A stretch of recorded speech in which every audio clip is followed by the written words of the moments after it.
PTVA परिवारातील सर्वांना शुभप्रभात. PTVAची गेल्या 105 वर्षाची गौरवशाली परंपरा याबाबत आणखीन काही सांगायची सर्वांना जरूर नाहीच. व्हॅल्यू बेस्ड कंटेम्पररी एज्युकेशन आणि विद्यार्थ्यांचा सर्वांगीण विकास या दोन भक्कम पायांवर PTVAने पिढ्यानपिढ्या घडवल्या.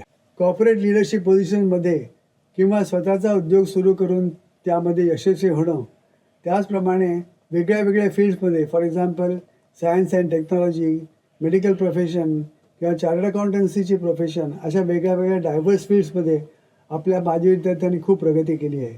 त्याचप्रमाणे क्रीडा जगतात आपले माजी विद्यार्थी अर्जुन अवॉर्डी पण आहेत. त्याचप्रमाणे आर्म फोर्सेसमध्ये सुद्धा आपले माजी विद्यार्थी भरपूर प्रमाणात आहेत. आपल्याला कदाचित माहिती असेलच की पूर्वीचे air vice marshal Pradeep Naik हे आपले पास स्टुडंट होते. त्याचप्रमाणे पोलीस दलातील आपल्या काही माजी विद्यार्थ्यांना राष्ट्रपतींकडून सुद्धा पुरस्कार मिळालेला आहे. या सर्व माजी विद्यार्थ्यांचा आम्हाला खूपच अभिमान आहे. खरं म्हणायचं तर अनअपॉइंटेड ब्रँड अँबॅसेडर्स असं त्यांना म्हणायला पाहिजे, इतकी त्यांनी प्रगती केलेली आणि संस्थेचं नाव उज्ज्वल केलेलं आहे. परंतु याबरोबरच असं एक म्हणावं असं वाटतं की आपली जी ॲल्युमनाय ऑर्गनायझेशन आहे तिची मेंबरशिप वाटतं तेवढी जास्त झालेली नाही आणि ती नक्कीच सुधारायला हवी. त्या दृष्टीने आपले आत्तापर्यंत जे मेंबर्स झालेले लोक आहेत त्यांच्याकडून अशी अपेक्षा आहे की त्यांचे मित्रमंडळ किंवा त्यांच्याबरोबरच्या बॅचमधले काही मुलं जी समजा मेंबर नसतील तर त्यांना मेंबर्स डेफिनेटली करून घ्यावं. हल्लीचा जमाना हा रियुनियनचा जमाना आहे. बऱ्याच वेळेला आम्हाला रिक्वेस्ट येते की रियुनियनचा आमचा प्रोग्राम आहे, त्यासाठी आम्हाला हॉल मिळावा वगैरे वगैरे.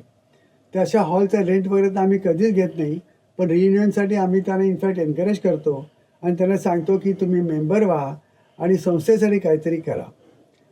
त्याचबरोबर असं एक म्हणा असं वाटतो की या सर्व माजी विद्यार्थ्यांना दुसरी एक महत्त्वाची बाब करण्याची माझी इच्छा आहे. ती म्हणजे सध्याच्या करंट जनरेशनला, एस्पेशली शाळेतल्या 9वी-10वीतल्या मुलांना करिअर प्लॅनिंग हा एक महत्त्वाचा भाग जो असतो त्यांच्या आयुष्यात, तर त्यासाठी भरपूर मदत त्यांनी करायला हवी. सध्या पोझिशन अशी आहे की करिअरचे अनेक पर्याय बाजारामध्ये उपलब्ध आहेत. त्याचप्रमाणे व्यावसायिक परिस्थितीसुद्धा खूप झपाट्याने बदलते. एवढंच नव्हे तर टेक्नॉलॉजीचा पेस इतका वाढलेला आहे की मुलं भांबावून जाणं हे साहजिकच आहे. त्यामुळे अशावेळी समजा आपल्या माजी विद्यार्थ्यांनी जे खूप प्रगतिशील आहेत किंवा ज्यांनी मोठे मोठे यातले उद्दिष्ट गाठलेली आहेत त्यांनी मुलांबाबत डायरेक्ट संवाद साधावा. त्यासाठी संस्था डेफिनेटली ऑर्गनाईज करायला असे प्रोग्राम्स.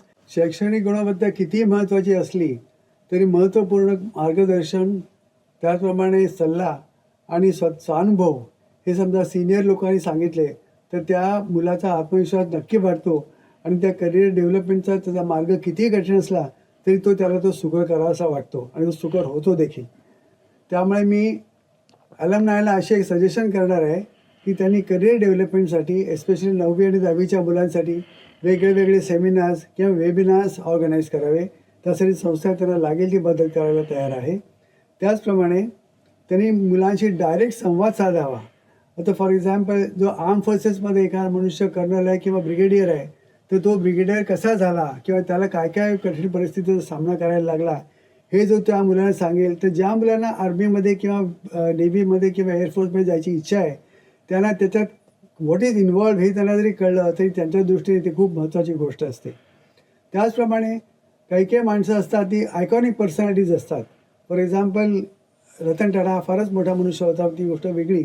पण आपल्या माजी विद्यार्थ्यांपैकी काही काही लोक असे की जे खरोखर ते अत्युच्च शिखरावर पोचलेले आहेत. एक गोष्ट सांगायची वाटते की कदाचित तुम्हाला माहिती असेल किंवा नसेल, पण आपल्या माजी विद्यार्थ्यांपैकी काही जण नासामध्ये सुद्धा काम करतात. तर असे नासामध्ये काम करणारे लोक समजा फॉर एक्झाम्पल इकडे आपल्या रजेवर आले तर त्यांनी आपल्या मुलांशी संवाद साधावा आणि त्या दृष्टीने त्यांचे अनुभव मुलांना किती मार्गदर्शक ठरतील याच्याबद्दल शंकाच नाही. करिअर डेव्हलपमेंटमध्ये एक असा मुद्दा येतो की काही काही करिअर्स खूप नवीन असतात. त्यामुळे कधीकधी मुलांना किंवा त्यांच्या पालकांना त्यांच्या मनात असं संशय येतो की बाबा हे फील्ड फारच नवीन आहे, त्यामध्ये माझा मुलगा सक्सेसफुल होईल की नाही किंवा तेवढे त्यांनी रिस्क घ्यावं की नाही वगैरे. तर अशावेळी त्या पर्टिक्युलर फील्डमध्ये आपल्या माजी विद्यार्थ्यांपैकी जे सक्सेसफुल झाले त्यांनी मुलांना मार्गदर्शन केलं तर अशा नव्या फील्डमध्ये सुद्धा जायला मुलांना उत्साह वाटेल.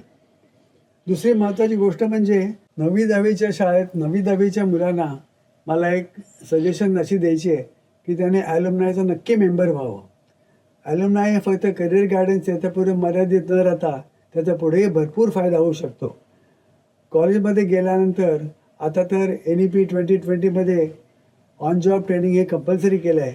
पण ते जरी कंपल्सरी जरी असलं तरी त्याच्याशिवाय समर प्लेसमेंट किंवा इंटर्नशिप ही तुम्हाला तितकीच महत्त्वाची असते आणि त्याचा फायदा विद्यार्थ्यांना खूप होतो.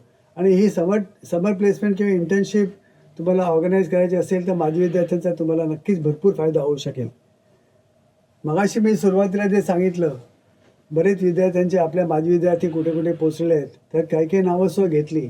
त्यात ॲडिशनली आणखी मला असं घ्यावंसं वाटतं की मीडिया किंवा एंटरटेनमेंट आणि एस्पेशली नाट्यक्षेत्र हे जे आहे त्यात आपले माजी विद्यार्थी भरपूर आहेत. आणि आता तर मराठी रंगभूमीला तर भरपूर चांगले दिवस आलेले आहेत. त्यामुळे या सर्वांचा फायदा आपल्या मुलांनी नक्की जरूर घ्यावा. आपले माजी विद्यार्थी कुठल्या कुठल्या फील्ड्समध्ये आहेत, त्यांच्या या यशोगाथा ह्या फक्त यशोगाथा नसून एक मुलांना, आजकालच्या मुलांना, विशेषतः शाळेतल्या मुलांना एक प्रूफ आहे की आपल्या पॉलिटेक्निक विद्यालय संस्थेची मुलं they can dream big and bring the dream into reality.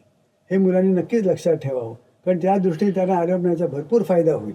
माझे ॲल्युमनायला अशी एक विनंती आहे की त्यांनी असं ठरवायला पाहिजे की PTVAच्या उत्कृष्टतेचा वारसा येणाऱ्या प्रत्येक पिढीबरोबर अधिकाधिक दृढ होत राहील. आणि त्यासाठी लागणारी जी काय कामगिरी यांना करायला पाहिजे ते सजवणं ते आनंदाने करतील. धन्यवाद.